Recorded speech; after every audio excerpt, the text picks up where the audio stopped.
Descubrí que mi hija no era biológicamente mía, y todos a mi alrededor lo sabían desde hace años. Antes de que empiece todo, deja tu like y suscríbete al canal. Nunca pensé que iba a escribir algo así, pero la neta ya no sé con quién hablar y necesito sacarlo. Tengo 38 años, estoy casado desde hace 12 y tengo una hija de 9 años a la que siempre he considerado el centro de mi vida. O eso creía. Todo empezó por algo bien tonto.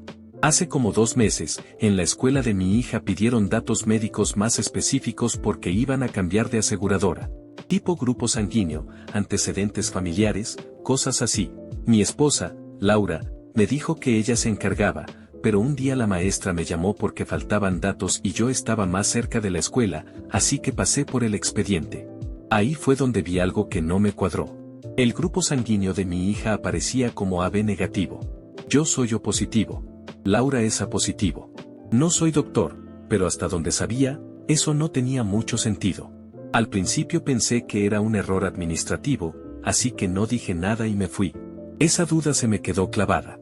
Se lo comenté a un amigo médico en una carnita asada, así como de broma, y su reacción no fue la que esperaba. Se quedó serio y me dijo algo como, mira, no es imposible que haya errores, pero si quieres estar tranquilo, hazte una prueba y ya.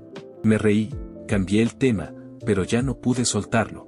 Una semana después, sin decirle nada a nadie, fui a hacerme una prueba de paternidad. Me sentí como un imbécil todo el tiempo. Pensaba en mi hija, en cómo me iba a odiar si algún día se enteraba de esto, en cómo estaba traicionando a mi esposa solo por una duda. Pero ya estaba ahí y lo hice. Los resultados tardaron como 10 días. 10 días larguísimos. Cuando por fin me llamaron para decirme que ya estaban, fui solo. Recuerdo perfecto la sala, el olor a desinfectante, el tipo de la recepción hablándome como si nada. Abrí el sobre en el coche. Probabilidad de paternidad, 0%. Me quedé viendo esa hoja como si estuviera en otro idioma. Sentí que me faltaba el aire. No lloré, no grité, no hice nada. Manejé a casa en automático. Me estacioné y me quedé ahí como media hora sin bajar. Esa noche cenamos los tres como siempre. Mi hija contándome que había sacado 10 en un examen, Laura hablando de su trabajo. Yo asentía, sonreía, pero por dentro estaba hecho pedazos. Cada vez que veía a mi hija sentía una mezcla horrible entre amor, confusión y culpa. Porque, aunque no fuera biológicamente mía, seguía siendo mi hija. Eso nunca estuvo en duda. No dije nada esa noche. Ni la siguiente. Pasaron como 4 días hasta que ya no aguanté más. Esperé a que mi hija se durmiera y le enseñé los resultados a Laura sin decir una palabra. Se quedó pálida. Literal. Se sentó en la cama, agarró la hoja con las manos temblando y se quedó callada un buen rato. Yo esperaba cualquier cosa, negación, enojo, lágrimas, pero lo que hizo fue suspirar y decir, yo sabía que este día iba a llegar. Eso me dolió más que el resultado. Empezó a llorar y me dijo que había cometido un error al principio de nuestra relación, que no estaba segura de quién era el papá cuando quedó embarazada, que decidió no decir nada porque yo siempre había querido ser papá y porque el otro tipo desapareció de su vida. Me juró que nunca volvió a hablar con él. Yo estaba en shock, pero todavía procesando. Le pregunté si alguien más lo sabía. Me dijo que no, que era un secreto solo suyo. Ahí debería haber terminado esa conversación, pero no fue así. Al día siguiente fui a ver a mis papás. No iba con la intención de contarles nada, solo necesitaba estar con alguien. Mi mamá empezó a hablar de mi hija, de lo mucho que se parecía a mí cuando era niño. Y sin pensarlo, solté, tú siempre supiste que no se parecía a mí, ¿verdad? Mi mamá se quedó congelada. Mi papá dejó de ver la tele. Ese silencio me dijo todo antes de que alguien abriera la boca. Mi mamá empezó a llorar y mi papá se levantó diciendo que no era el momento. Yo sentí una rabia que no había sentido nunca. Les pregunté directamente si sabían. Después de dar 1000 vueltas, mi mamá admitió que Laura le había contado todo cuando estaba embarazada. Que ella le aconsejó que no me dijera nada por mi bien. Resulta que no solo lo sabía mi esposa. También lo sabían mis papás. Desde hace 9 años. Me fui de ahí sin despedirme. Manejé como loco. Cuando llegué a casa, Laura ya sabía que algo había pasado. No le grité. No hice un drama. Solo le pregunté cuántas personas más lo sabían. Bajó la mirada. Ahí entendí que el verdadero problema no era la biología. Era la mentira. Era el tiempo. Era la cantidad de gente que decidió por mí durante casi una década. Esa noche dormí en el sillón. No por enojo, sino porque no sabía cómo acostarme junto a alguien que me había quitado el derecho de decidir. Y mientras escuchaba a mi hija respirar desde su cuarto, me di cuenta de que cualquier decisión que tomara a partir de ahora iba a romper algo irremediablemente. No dormí casi nada esa noche. Cada vez que cerraba los ojos veía la cara de mi hija cuando me decía papá. No había duda de lo que sentía por ella, pero todo lo demás estaba hecho un desastre. Como a las 6 de la mañana me rendí, me levanté y me fui a trabajar sin despedirme de Laura. No tenía cabeza para hablar. En la oficina no hice nada productivo. Me la pasé viendo la pantalla, borrando correos que no iba a mandar y saliendo a fumar aunque ni fumo. Como a las 11, Laura me marcó. No contesté. Me mandó mensajes diciendo que necesitábamos hablar, que no podía seguir así. Le dije que en la noche. Cuando regresé a la casa, mi hija estaba viendo la tele. Me sonrió como siempre y me enseñó un dibujo que había hecho para mí. Me senté con ella, le dije que estaba precioso y sentí un nudo en la garganta que casi me rompe. Laura nos miraba desde la cocina, nerviosa. Ya cuando mi hija se fue a bañar, me senté con Laura. Le dije que necesitaba saber toda la verdad, sin versiones para protegerme. Me dijo que estaba bien, que ya no tenía sentido seguir ocultando cosas. Ahí fue cuando empezó a ponerse peor. Me contó que el otro hombre no había desaparecido del todo. Que durante los primeros años, de vez en cuando, él preguntaba por la niña. Que Laura le decía que no se metiera, que no tenía derecho. Yo le pregunté si él sabía que era el papá. Me dijo que sí, que siempre lo supo. Sentí como si me estuvieran apretando el pecho. Le pregunté si alguna vez lo había visto. Me dijo que no, que solo mensajes, llamadas esporádicas. Que con el tiempo él dejó de insistir. Le pregunté algo que me daba miedo decir en voz alta, si alguna vez pensó en decirme la verdad. Se quedó callada un rato y luego me dijo que sí, muchas veces. Pero que cada vez que me veía con mi hija, se le quitaban las ganas porque todo estaba bien así. No grité. No lloré. Solo le dije que se callara un momento porque sentía que si seguía escuchando iba a explotar. Me fui al cuarto, cerré la puerta y me senté en el piso. Ahí fue donde algo me cayó de golpe. Yo no había vivido mi vida, había vivido una versión editada por todos los demás. Mis papás, mi esposa, incluso ese tipo que decidió desaparecer cuando le convenía. Todos tomaron decisiones sobre mi vida sin preguntarme. Al día siguiente fui con mis papás otra vez. No quería, pero necesitaba respuestas. Mi mamá trató de abrazarme y me quité. Le pregunté cómo había podido verme a los ojos durante 9 años sabiendo eso. Me dijo que lo hizo porque me amaba, porque no quería perderme, porque sabía que yo me iba a ir si me enteraba. Eso fue lo que más me dolió. No la mentira en sí, sino que pensaran que no era capaz de decidir por mí mismo. Mi papá casi no habló. Solo dijo que él había estado en contra desde el principio, pero que mi mamá lo convenció. Que Laura estaba embarazada, asustada, y que lo mejor era darle estabilidad a la niña. Les pregunté si alguna vez pensaron en mi hija, en lo que pasaría cuando creciera y se enterara. Mi mamá dijo que esperaba que nunca pasara. Que esas cosas a veces se quedaban enterradas para siempre. Les dije que ya no podía confiar en ellos como antes. No como papás. Se quedaron callados. Me fui sintiéndome más solo que nunca. Esa semana fue una rutina rara.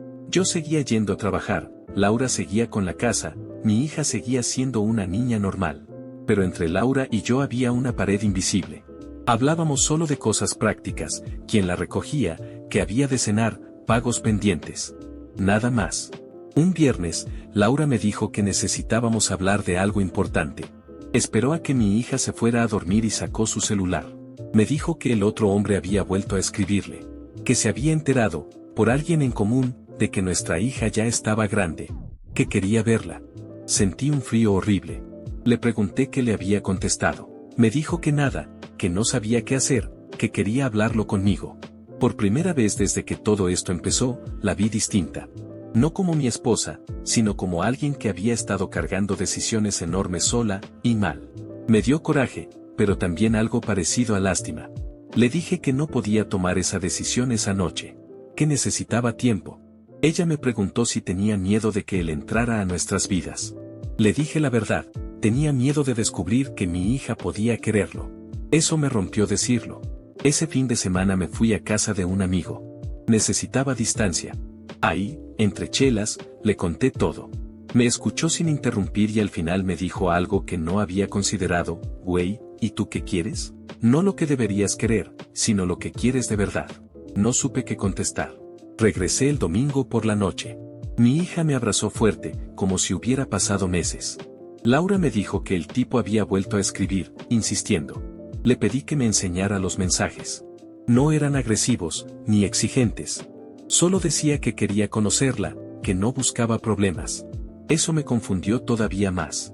Esa noche, mientras veía dormir a mi hija, me di cuenta de algo incómodo. Siempre había pensado que yo era el bueno de la historia, el engañado. Pero ahora tenía que decidir si iba a hacer lo mismo que todos hicieron conmigo, decidir por ella sin decirle la verdad. El problema es que haga lo que haga, alguien va a salir lastimado, y todavía no sé si estoy listo para cargar con eso. Esa semana me la pasé dándole vueltas a lo mismo. En el trabajo me equivoqué con un reporte importante y mi jefe me llamó la atención, cosa que nunca pasaba. Le pedí disculpas y me fui al baño a echarme agua en la cara. Me vi al espejo y no me reconocí. Traía ojeras, barba descuidada, y una cara de cansancio que no era solo físico. Laura y yo casi no hablábamos. Cuando lo hacíamos, era con cuidado, como si cualquier palabra mal puesta pudiera detonar algo peor. Una noche, mientras lavábamos los platos, me dijo que el tipo había vuelto a escribir. No para presionar, según ella, sino para decir que entendía si yo quería hablar primero. Que no quería llegar como una bomba. Eso me sacó de onda. Le pedí que me pasara su número. Laura dudó, pero al final lo hizo. Me dijo que no estaba intentando ponerme en una situación incómoda, solo que creía que ya no tenía sentido seguir siendo intermediaria. No le respondí nada. Guardé el número y me fui a dormir. Tardé 2 días en atreverme a escribirle. No sabía ni cómo empezar. Al final puse algo simple: soy el esposo de Laura. Creo que tenemos cosas que hablar. Me contestó a los pocos minutos. Me dijo que cuando yo quisiera, que entendía si estaba enojado, que solo quería ser claro. Quedamos de vernos en un café lejos de mi casa. Llegué temprano. Cuando entró, lo reconocí de inmediato, aunque nunca lo había visto. Tenía algo en la cara, no parecido a mi hija, pero tampoco completamente distinto. No sé cómo explicarlo. Nos sentamos. Los primeros minutos fueron incómodos. Él fue el primero en hablar. Me dijo que no quería quitarme nada, que sabía que yo era su papá en todo lo que importaba, que había respetado la decisión de Laura durante años, aunque no estuviera de acuerdo. Me pidió perdón por no haber insistido más cuando supo que ella estaba embarazada. Eso me descolocó. Yo iba preparado para odiarlo, para verlo como el villano. Pero ahí estaba, nervioso, jugando con la taza, hablándome con cuidado. Le pregunté qué era lo que quería exactamente. Me dijo la verdad: conocer a su hija. No presentarse como papá, no cambiarle la vida de golpe. Solo verla, saber que estaba bien. Me dijo que si yo decía que no, iba a respetarlo, pero que no quería seguir cargando con la duda. Le dije que no podía decidir eso solo. Que no era una mascota, que era una niña. Me dijo que lo sabía, y que por eso quería hablar conmigo primero. Cuando me fui de ahí, no sentí alivio. Sentí más peso. Porque por primera vez, el problema ya no tenía una cara clara de malo. Esa noche, mi hija me preguntó si yo estaba enojado con su mamá. Me lo soltó así, sin rodeos, mientras hacíamos la tarea. Le dije que no, que solo estaba cansado. Me dijo que ya no nos reíamos igual en la mesa. Eso me dolió más que cualquier discusión con Laura. El sábado, mis papás llegaron sin avisar. Laura los dejó pasar antes de preguntarme. Yo estaba en el cuarto de mi hija armando un rompecabezas con ella. Cuando los vi en la sala, sentí cómo se me tensó todo el cuerpo. Mi hija fue corriendo a abrazarlos. Ellos la llenaron de besos, como siempre. Mi mamá me pidió hablar a solas. Le dije que no era buen momento. Me dijo que precisamente por eso había ido. Me dijo que estaba preocupada por mi hija, que notaba el ambiente raro, que los niños sienten esas cosas. Le dije que no se metiera, que ya había tomado suficientes decisiones por mí. Mi papá intentó mediar. Me dijo que entendía mi enojo, pero que no podía permitir que esto afectara a la niña. Le contesté que eso era justamente lo que estaba pasando desde hace 9 años, solo que ahora ya no podían fingir que no. Laura se quedó callada todo el tiempo. Eso me molestó. Después de que mis papás se fueron, le reclamé que no hubiera dicho nada. Me dijo que estaba cansada de ser la villana, que hiciera lo que hiciera iba a quedar mal. Me dijo algo que me dejó helado: tú también estás empezando a decidir por ella. Esa frase se me quedó retumbando. Esa noche casi no dormí. Al día siguiente, llevé a mi hija al parque. Nos sentamos en una banca a comer helado. Me habló de una amiga de la escuela cuyos papás se habían separado. Me preguntó si eso era algo que podía pasarle a cualquier familia. Le dije que sí, a veces. Me preguntó si a nosotros nos iba a pasar. Le dije que no lo sabía, pero que pasara lo que pasara, yo siempre iba a estar ahí para ella. Me miró muy seria y me dijo: ¿siempre, siempre? Le dije que sí. Me abrazó. Ahí entendí algo que no quería aceptar: yo no estaba luchando por la verdad, estaba luchando por no perder mi lugar. Esa misma tarde, Laura me dijo que el hombre le había mandado un último mensaje. Que si no había respuesta pronto, iba a buscar asesoría legal. No para pelear custodia, según él, sino para establecer derechos y evitar problemas a futuro. Eso ya no era solo emocional. Era real. Papeles, abogados, explicaciones. Le dije a Laura que necesitábamos decirle la verdad a nuestra hija. No ese día, no de golpe, pero empezar a preparar el terreno. Laura se puso a llorar.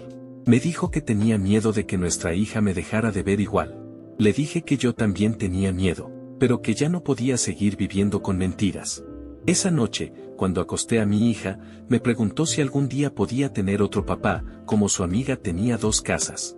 Me quedé congelado. Le pregunté por qué decía eso. Me dijo que solo tenía curiosidad. No supe qué contestar. Después de esa pregunta de mi hija, la casa se volvió un lugar raro. No incómodo todo el tiempo, pero sí frágil, como si cualquier cosa pudiera romper algo. Laura y yo acordamos no discutir frente a ella, pero eso solo hizo que habláramos menos. Yo empecé a llegar más tarde del trabajo y ella se quedaba despierta esperándome, sin decir nada. Un martes me pidió que la acompañara a hablar con una abogada. Dijo que necesitaba saber a qué nos enfrentábamos si el otro hombre seguía adelante. No quería ir, pero entendí que ignorarlo no iba a desaparecer el problema. La abogada fue directa. Demasiado. Dijo que biológicamente él tenía derechos, que yo legalmente era el padre porque así estaba en el acta, pero que si él insistía, podía complicarse todo. Custodia compartida no era lo más probable, pero visitas supervisadas sí podían entrar en la mesa. Salí de ahí con la cabeza hecha bolas. En el coche, Laura me dijo que sentía que me estaba perdiendo. Le contesté que nunca me había tenido completo, no con esa mentira de por medio. Se quedó callada. Esa noche le escribí al tipo. Le dije que había hablado con una abogada y que las cosas podían ponerse feas. Me contestó que no quería pleito, que prefería que lo hiciéramos bien. Me propuso algo que no esperaba: ver a mi hija primero yo con él, sin que ella estuviera presente, para que yo me quedara tranquilo de quién era. Como si eso fuera posible. Aún así acepté. Quedamos de vernos otra vez. Me habló de su vida, de que nunca tuvo hijos, de que siempre se preguntó si había hecho lo correcto al desaparecer. No sonaba como alguien buscando revancha, sonaba como alguien arrepentido. Eso no lo hacía más fácil. Al salir de ahí, me di cuenta de algo incómodo: ya no me daba rabia. Me daba miedo. Miedo de que fuera constante, de que no se fuera a ir, de que mi hija algún día lo eligiera para contarle cosas que a mí no. Esa semana mi hija tuvo un problema en la escuela. Se peleó con una compañera y la maestra pidió hablar con nosotros. Nos dijo que estaba distraída, más sensible. Que había mencionado que en su casa ya no todo era igual. Laura empezó a llorar ahí mismo. Yo me quedé callado, sintiéndome culpable por algo que no sabía cómo arreglar. Esa noche, Laura y yo tuvimos la conversación que habíamos estado evitando. Me dijo que no sabía si nuestro matrimonio iba a aguantar esto. Que me veía distante, como si ya estuviera pensando en irme. Le dije que no quería irme, pero que tampoco podía fingir que todo seguía igual. Le pregunté si ella había pensado alguna vez en qué pasaría si yo me enteraba. Me dijo que sí, pero que siempre creyó que no iba a pasar. Le dije que había aceptado ver al otro hombre. Se puso pálida. Me preguntó si ya lo había hecho. Le dije que sí. Se enojó. Me dijo que eso era algo que debimos decidir juntos. Le recordé que durante 9 años tomó decisiones sin mí. Eso nos rompió lo poco que quedaba de calma esa noche. 2 días después, pasó algo que no esperaba. Estaba guardando ropa de mi hija cuando encontré una carpeta vieja en el closet. Dentro había ultrasonidos, papeles médicos y una prueba de ADN. Antigua. De cuando mi hija tenía meses. Laura ya sabía desde entonces, con certeza. No era solo una duda. Sentí un vacío horrible, no por la prueba, sino porque me di cuenta de que cada no estaba segura había sido una forma de suavizar la verdad. Esa noche no dije nada. Guardé la carpeta donde estaba y me fui a dormir al sillón. Al día siguiente, le pedí a Laura que habláramos. Le enseñé la prueba. No la negó. Me dijo que tenía miedo de perderme. Le dije que me había perdido de todos modos, solo que más lento. Ese mismo fin de semana, mis papás volvieron a buscarme. Esta vez fui yo el que explotó. Les dije que ya no confiaba en su idea de hacer lo correcto. Que su silencio había ayudado a construir todo este desastre. Mi mamá me dijo que estaba exagerando, que al final del día yo seguía siendo el papá. Le dije que eso nunca estuvo en duda, pero que no era lo único que importaba. Esa noche tomé una decisión que me aterraba. Hablé con mi hija. No le dije todo. No le hablé de pruebas ni de abogados. Solo le dije que había cosas de nuestra familia que íbamos a ir entendiendo poco a poco. Que no siempre los adultos hacían las cosas bien, pero que eso no cambiaba cuanto la amábamos. Me preguntó si yo siempre iba a ser su papá. Le dije que sí. No como promesa, sino como hecho. Me abrazó fuerte y me dijo que ella no quería otro. Ahí entendí algo que me dolió aceptar. No podía controlar lo que iba a pasar, pero sí cómo iba a estar presente. Esa misma noche, Laura me dijo que el otro hombre quería ver a la niña. Que ya no iba a esperar más. Que si yo decía que no, iba a seguir por la vía legal. La miré y le dije que no iba a huir de eso, pero que tampoco iba a desaparecer de la vida de mi hija para facilitarle las cosas a nadie. Ahora estamos en ese punto raro donde todo está en pausa. Donde cualquier decisión va a cambiar algo para siempre. Donde no hay villanos claros ni finales bonitos.